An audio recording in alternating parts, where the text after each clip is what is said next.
नमस्कार दोस्तों, यादव क्लासेस पर आपका स्वागत है। देश में बिजली संकट काफ़ी चर्चा में है।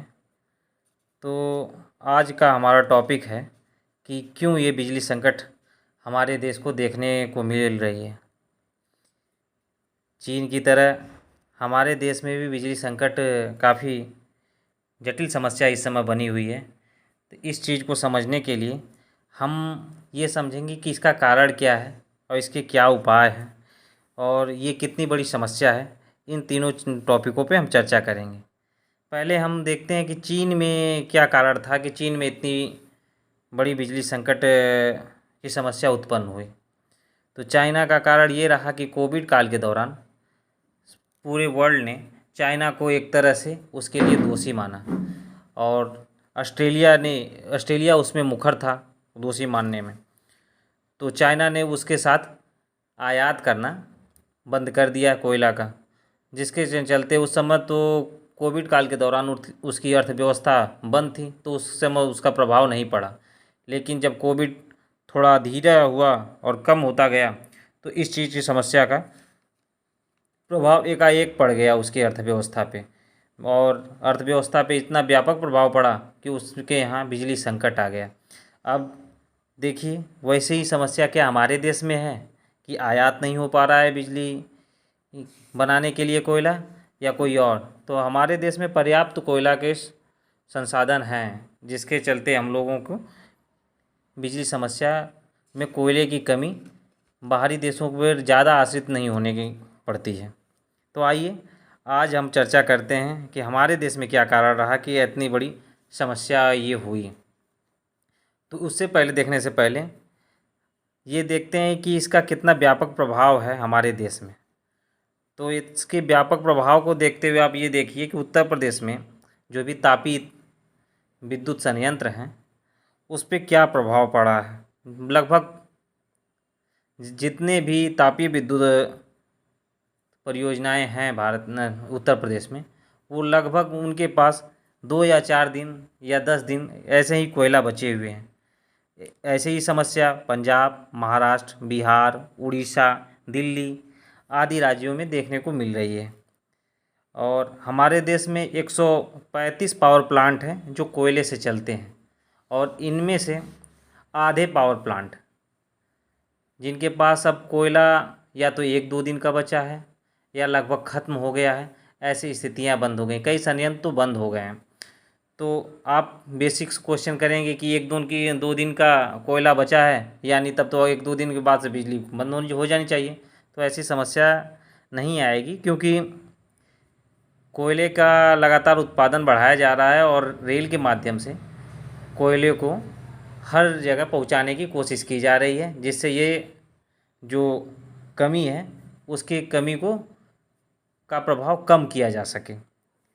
और इसका क्या कारण है, अब इस पे हम देखते हैं। तो इसका पहला मुख्य कारण तो कोविड को ही मानेंगे। जैसे चाइना में कोविड प्रभाव रहा, वैसे इंडिया में रहा। तो इंडिया में कोविड का जब प्रभाव शुरू हुआ तो सरकार ने पूरी अर्थव्यवस्था को बंद कर दिया। अब पूरी अर्थव्यवस्था बंद होने के चलते एकाएक बिजली की मांग घट गई। बिजली की मांग घटने के चलते बिजली उत्पादन में कमी कर दी गई, जिसके चलते कोयला उत्पादन में भी कमी हुई। और इन कमियों के चलते कोयला निकलना लगभग कोल माइनों से कम या बंद ही समझिए हो गया था। लेकिन कोविड जब गया, वैक्सीनेशन की प्रक्रिया हमारे देश में इतनी अच्छी चली, तो उसके चलते पूरी अर्थव्यवस्था एकाएक खुल गई। और जहां अर्थव्यवस्था खुली तो आर्थिक गलियारा जो हमारा बंद हो गया था उसमें और तेज़ी से उन्नति होना स्टार्ट। बिजली की मांग बढ़ी तो कोयले की मांग बढ़ने लगी, लेकिन कोयले की आपूर्ति सरकार उतना अच्छा ढंग से कर नहीं सकी, जिसके चलते ये समस्या हमें देखने को मिल रही है। और इसका दूसरा कारण, सरकार जैसे हर घर बिजली परियोजना, जैसे हर घर जल परियोजना है, वैसे ही हर घर बिजली परियोजना स्टार्ट की है, या उसका लक्ष्य है कि हर घर के पास बिजली पहुँचे। तो बिजली का खर्च तो हमने बढ़ा लिया, लेकिन उसको बनाने की प्रक्रिया या उसके बनाने के लिए जो कोयला जो हम लोगों को ज़रूरत पड़ती है, उस चीज़ पे हम लोग ध्यान नहीं दे पाए। तो इसके चलते भी ये समस्या हुआ। तो यानी आप कह सकते हैं कि देश में चाहे स्टेट गवर्नमेंट हो चाहे केंद्र गवर्नमेंट हो, दोनों ने प्रबंधन उस ढंग से नहीं किया जिस ढंग से होना चाहिए था। नहीं तो ये समस्या शायद इतनी बड़ी नहीं होती अगर प्रबंधन की गई होती तो। और तीसरा कारण है कोल इंडिया का भुगतान ना किया जाना। कई सरकारें कोल इंडिया से कोयला तो लेती हैं पर उसको भुगतान सही ढंग से नहीं कर पा रही हैं, जिसके चलते वो भी कोयला देने में असमर्थ रहा। इस समस्या के चलते भी देश में ये संकट आ रहा है। और चौथा सबसे बड़ा जो कारण है कि इससे पहले जो हमारे देश में ये समस्याएं आती थीं तो हम कोयला का आयात कर लेते थे, लेकिन इस बार ये ऐसा नहीं कर पा रहे हैं। तो ऐसा इसका कारण क्या है? इसका कारण ये है कि काफ़ी महंगा हो गया आयातित कोयला। अब समझ लीजिए 60 से 160 रुपये क्या डॉलर प्रति टन कोयले का दाम है। अब जिसके चलते आयातित कोयला मंगाना काफ़ी महंगा पड़ रहा है, इसलिए सरकार उस चीज़ पे ध्यान नहीं देना चाह रही है कि आयातित कोयले से इस व्यवस्था को और इस कमी को सुधारा जाए। इस चलते भी ये समस्या हमें देखने को मिल रही है। लेकिन ये समस्या आने वाले लगभग 2-3 महीने की है। अब इसके लिए सरकार को ऐसा प्रबंध करना पड़ेगा कि जिससे इस समस्या का व्यापक प्रभाव हमारे देश पे ना पड़े। आर्थिक उन्नति जो इस समय कोविड काल के बाद से स्टार्ट हो रही है तो वो फिर से नीचे ना जाए, इसके लिए सरकार को प्रबंध करना चाहिए। तो इसके लिए सरकार को क्या प्रबंध करना चाहिए, उसके लिए कुछ उपायों को हम आप लोगों से चर्चा कर रहे हैं। कि पहला तो कोयले की खनन में तेज़ी की जाए।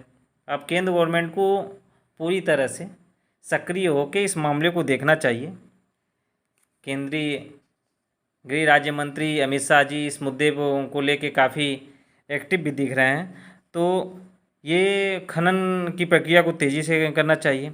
और दूसरा, खनन होने के बाद संचार व्यवस्था जो है उसमें रुकावट ना हो, ट्रेन के माध्यम से, ट्रक के माध्यम से और जो भी माध्यम हो जिनके माध्यमों से उचित स्थानों पे इनको पहुंचाया जा सके, इस पे भी ध्यान देने की ज़रूरत है। ऐसा ना हो कि खनन हो जाए उसके बाद पहुंचाने की व्यवस्था ना हो पाए और कोई प्रभाव इस चीज़ का ना होए। और तीसरा जो है कि निजी कंपनियों से सहयोग लेना चाहिए, जैसे टाटा कोल माइन और सब जो निजी कंपनियां हैं जो देश में कोयला का खनन करती हैं। सरकार को इस समय एक कठोर शब्दों में उन लोगों से भी कहना चाहिए कि आप अपना काम करिए लेकिन हमारे लिए भी कोयले का उत्पादन करिए, जिससे इस संकट को कम किया जा सके।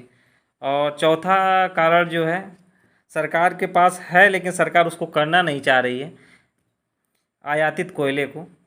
हमारे हिसाब से आर्थिक मंदी आने से बेहतर है कि कुछ महंगे सामान ही खरीद लिए जाएं। जैसे आयातित ऊर्जा कोयला मंगा के इस समस्या को कम करने की कोशिश सरकार कर सकती है। ये आज के मुख्य चर्चा के विषय रहे कोयला के लिए। और दोस्तों, अगर आपको वीडियो अच्छा लगे तो वीडियो को शेयर ज़रूर करें। आप हमारे ऐसे चैनल पे बने रहिए। धन्यवाद दोस्तों।